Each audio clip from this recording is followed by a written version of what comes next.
direksyon sa itong kinabuhi bilang Kristohano. At bago ko tatapusin ang mensahe ito, allow me to tell you a short story. May isang babae na nagkasakit ng cancer. And sabi ng doktor, sigurado ako 3 buwan na lang ikaw mabubuhay. Sabi ng doktor sa babae.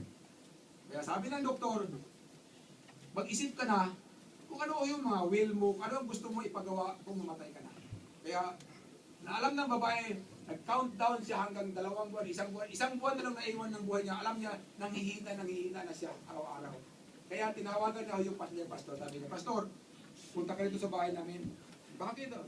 Sabi niya, meron akong sasabihin sa iyo bago ako habang makapagsalita pa ako. Sabi niya, pag namatay na ako, ito ho yung aawitin niyo sa service ko. Ano bang magandang mga awitin sa mapapatay? Oh, ayan. Ito ang awitin ninyo. Pangalawa, sabi niya, ito ang versikulo na babasahin ninyo sa harap ng mga tao. Meron siyang favorite na verse na dapat babasahin. At pangatlo, sabi niya, isusuot niyo yung damit ko, yung kasal ko. Mahal na mahal ko yung damit na yun kasi yun talaga. I love my husband and yun. I cannot forget yung wedding dress na yun. Hanggang ngayon, nandun pa sa kwarto ko na kapitin. Pangapat, sabi niya, at itong Biblia ko na mahal-mahal ko mula ako'y nagtanggap kay Kristo, isama mo ito sa libingan ko, sa kabaong. Ilagay mo sa dibdib ko. Wow, sabi niya. And, wala na lahat. Parang wala na siya naisipan. Umalis na sana yung pastor. Okay na. Okay, alis ako. Isulat ko na lahat. Yun. Aalis na sana yung pastor. Sabi, ay pastor, excuse me. Sabi niya, meron pala akong nakalimutan. Sabi ng pastor, ano pa nakalimutan natin? Baka gusto kang ipagmana mo sa akin yung mga kayamanan mo. sabi ng babae, gusto ko na pag namatay na ako, kasi usong-uso noon, yung communion nila, kanya-kanyang dala sila ng baso. Yung baso na wine glass nito na may maliit yung hawakan sa gitna, parang gano'n, malaki dito, maliit dito, pero maliit lang siya. Pag namatay na ako, ilagay mo yung communion glass ko sa kamay ko, sa kanang kamay. Natataka yung pastor, bakit? Kailangan ba yun? Bakit yung communion glass? Kasi kanya-kanya sila ron. Hindi ka makapag-communion kung wala kang glass dala. Bring your own glass. Kaya dito, meron mo tumalit na glass. Gano'n. May cup. Bring your own gun. Sabi niya, why? Bakit kailangan ilagay ko sa kamay yung communion cup mo? Sabi ng babae. Kasi, naniniwala ako na doon sa langit, mayroon pa rin one.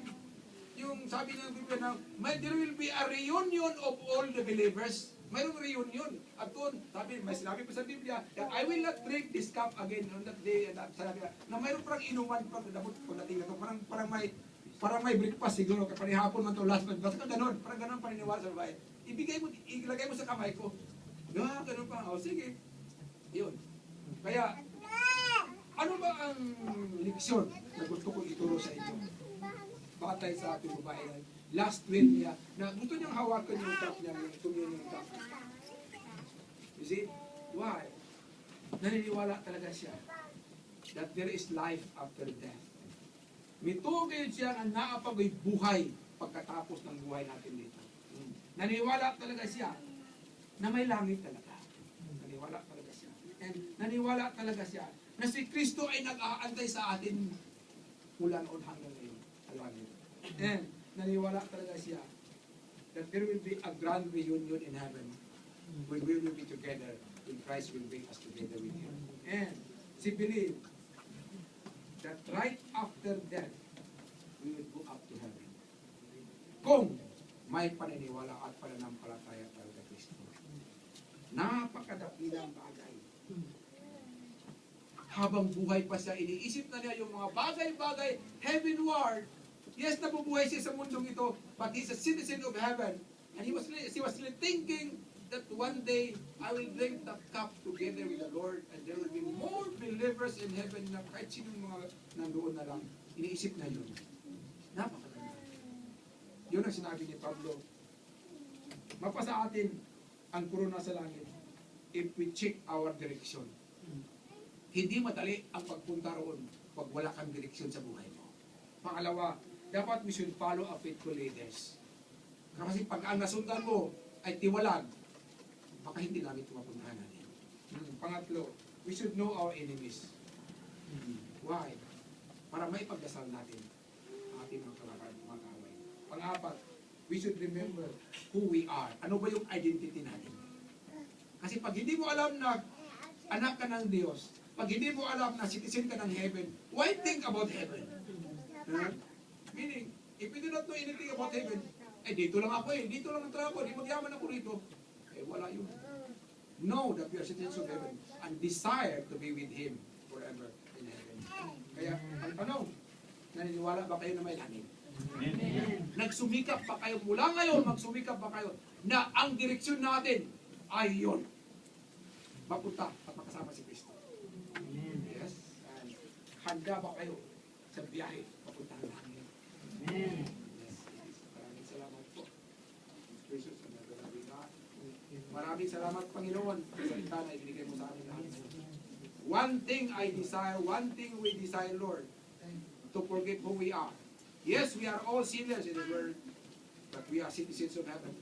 We are children of God. So, process na namin, Panginoon, yung aming passport at visa papuntang langit. Kaya gusto namin makasama ka na walang hanggan. Thank you for your word, Lord, for reminding us that we will not be forever in this world. This world will end, and we will be with you forever. And we look forward on that day, Lord, that we will be having a fellowship with you, with all the believers in the universe who believes in you, that you are our God and our Savior. Thank you, Lord. In Jesus' name. Amen.